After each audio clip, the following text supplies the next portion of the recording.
ঢাকা বিশ্ববিদ্যালয়ের সূচনা লগ্ন থেকেই আমাদের এখানে দ্বিতীয়বার ভর্তি পরীক্ষা ছিল, যেটা হচ্ছে 2014 থেকে 15 সেশন থেকে আমাদের 27তম উপাচার্য এটা কিছু অযৌক্তিক কারণ দেখে বন্ধ করিয়ে দেয়। তারপরে আমাদের অনেক সিনিয়র ভাই এবং আপুরা এর বিরুদ্ধে যখন তারা দাঁড়ায়, তাদের এই দাবিটা যৌক্তিক থাকা সত্ত্বেও, যেটা হচ্ছে সারা বাংলাদেশ জানে তাদের দাবিটা যৌক্তিক, তাও কিন্তু তারা এই দাবিটাকে অযৌক্তিক বলে বিভিন্ন জায়গায় প্রচার করেন এবং হচ্ছে এই দাবিটা তারা মেনে নেন না।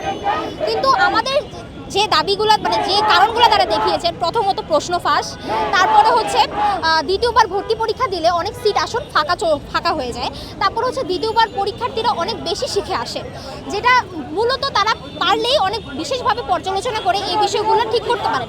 প্রথমত আমরা যদি প্রথম যুক্তির সমাধানটা দিতে চাই, সেটা হচ্ছে প্রশ্নপত্র ফাঁস এটা মূলত শিক্ষার্থীদের উপর দেওয়া যায় না, কারণ প্রশ্নটা মূলত ঢাবি প্রশাসনই বিভিন্ন জায়গায় প্রচার করেন, বিভিন্ন জায়গায় তারা দেন, তারপর আমরা যারা শিক্ষার্থী হচ্ছে সাধারণ শিক্ষার্থী, তারপর আমরা হচ্ছে পরীক্ষাটা দেই। তো সেখানে প্রশ্নপত্র এরকম এত বড় বাংলাদেশে এত বড় একটা বিশ্ববিদ্যালয়ের প্রশ্ন ফাঁস হচ্ছে, সেটা ঢাবি প্রশাসন নিজেরা কেন না দেখে আমাদের শিক্ষার্থীদের উপর এটা চাপিয়ে দেন। এটা সত্যি মানে আপনাদের কাছে কি মনে হয়, আমরা এটা জানতে চাই। আমাদের অনেক অভিভাবক আছেন এবং আমাদের অনেক সহযোদ্ধারা রয়েছেন, তারা এটা অবশ্যই মানেন যে এটা অবশ্যই অযৌক্তিক। যেখানে প্রশাসনের দরকার এটা ঠিক করা, সেটা তারা মূলত আমাদের উপর দায়ভার চাপিয়ে দিয়ে তারা এটা মূলত বন্ধ করতে চাচ্ছেন আমাদের থেকে। তারপরে আমরা হচ্ছে দ্বিতীয়বার ভর্তি পরীক্ষার্থী সিট আসন ফাঁকা থেকে যায়, এটা আমাদের স্বায়ত্তশাসিত অন্যান্য বিশ্ববিদ্যালয়ে এরকম প্রসেস রয়েছে, তারা কিন্তু অনেক বিচার ব্যবস্থা করে কিন্তু তারা এখনও দ্বিতীয়বার ভর্তি পরীক্ষাটা রেখেছে। তারপরে আসি 3 নাম্বার, তারা বলে যে দ্বিতীয়বার ভর্তি পরীক্ষার্থীরা অনেক বেশি পড়ে আসে বা সুযোগ পেয়ে আসে, কিন্তু এই বিষয়টা এখানে বিশেষভাবে পর্যালোচনা করা উচিত।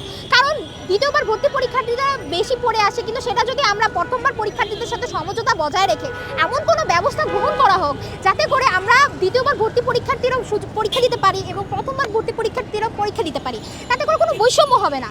আর তার সবচেয়ে বড় কথা, আমাদের ঢাকা বিশ্ববিদ্যালয় থেকে এত বড় বৈষম্য দূরীকরণের আন্দোলন যেটা শুরু হয়েছে, কিন্তু সেখানে আমরা দেখতে পাই ঢাকা বিশ্ববিদ্যালয়ে বৈষম্যটা রয়েছে, কিন্তু এর কারণটা কি? তাদের কাছে যখন আমরা এই যুক্তিগুলো উত্থাপন করি, তারা আমাদেরকে রীতিমতো হাস্যকর বানিয়ে ফেলেন, তারা আমাদেরকে নিয়ে উপহাস করেন, কিন্তু যেটা মোটেও যৌক্তিক নয়। এবং সবচেয়ে বড় কথা, ঢাকা বিশ্ববিদ্যালয় আমাদের প্রাচ্যের অক্সফোর্ড, যেটা আমাদেরকে বলা হয়েছে যে ঢাকা বিশ্ববিদ্যালয় প্রাচ্যের অক্সফোর্ড, কিন্তু আমরা যদি দেখতে পাই অক্সফোর্ড বিশ্ববিদ্যালয়, ক্যামব্রিজ বিশ্ববিদ্যালয়, হার্ভার্ড বিশ্ববিদ্যালয় এবং বিশ্বের বড় বড় বিশ্ববিদ্যালয়তে সেকেন্ড টাইম বলতে কিছু নাই, বরং তারা বয়সের ভিত্তিতে কয়েকবার করে ভর্তি পরীক্ষা দিতে পারেন। তো যেখানে আমাদের ঢাকা বিশ্ববিদ্যালয় প্রাচ্যের বিশ্ববিদ্যালয়, প্রাচ্যের অক্সফোর্ড, সেখানে কেন ঢাকা বিশ্ববিদ্যালয় আমাদেরকে একবার সুযোগ দিচ্ছে? আমরা যে ঢাবিতে সেকেন্ড টাইমটা চাচ্ছি, ঢাবি আপনারা লক্ষ্য করছেন যে বাংলাদেশের অন্যান্য সকল স্বায়ত্তশাসিত বিশ্ববিদ্যালয়ে দ্বিতীয়বার ভর্তি পরীক্ষার সুযোগ আছে। তাদের কর্তৃপক্ষ যেসব বিশ্ববিদ্যালয়ে সেকেন্ড টাইম সুযোগ আছে, তাদের কর্তৃপক্ষ অবশ্যই বিবেচনা করে দেখেছেন যে একটা শিক্ষার্থী প্রথমবার ভর্তি পরীক্ষা দেওয়ার সময় সেই সময়ে মানে নানাবিধ কারণে, মানে পারিবারিক সমস্যা কিংবা শারীরিক সমস্যা কিংবা মানসিক সমস্যার কারণে বা পরীক্ষার হলে নার্ভাসনেসের কারণে প্রথমবার ভর্তি পরীক্ষা সফল নাও হতে পারে। সেই প্রেক্ষিতে অন্যান্য সকল বিশ্ববিদ্যালয় একজন শিক্ষার্থীকে দ্বিতীয়বার ভর্তি পরীক্ষার সুযোগ দিয়েছে। এবং আমরা দেখেছি ঢাকা বিশ্ববিদ্যালয় 2014 সাল পর্যন্ত, সৃষ্টির সূচনা লগ্ন থেকে 2014 সাল পর্যন্ত সেকেন্ড টাইম ভর্তি পরীক্ষার সুযোগ ছিল। তো 2014-15 শিক্ষাবর্ষে ঢাকা বিশ্ববিদ্যালয়ের যে 27তম ভিসি স্যার ছিলেন, তিনি তৎকালীন সময়ে মানে প্রশ্ন ফাঁস বা ভর্তি বাণিজ্যের কারণে, সিট বাণিজ্যের কারণে এই ঢাবিতে দ্বিতীয়বার পরীক্ষার সুযোগটা বন্ধ করে দিয়েছিলেন। তো আমরা এখন চাই যে যেহেতু আমরা বৈষম্যের বিরুদ্ধে লড়াই করে দীর্ঘ 1 মাস বৈষম্যের বিরুদ্ধে লড়াই করে আমরা স্বৈরাচারের পতন করেছি, তো আমরা এখন চাই যে ঢাকা বিশ্ববিদ্যালয়ে আবার এই যে বৈষম্য দূর করার জন্য ঢাকা বিশ্ববিদ্যালয়ের সেকেন্ড টাইমটা পুনরায় চালু করা হোক। জি, আমরা নতুন ভিসি স্যার এসেছেন, তো স্যার জয়েন করার পরেই আমরা স্যারের সাথে শুভেচ্ছা বিনিময় করেছিলাম। সো স্যার আমাদের তখন বলেছিলেন যে আমি তোমাদের যদি যৌক্তিক দাবি হয় অবশ্যই তোমাদের সাথে আমি আসি।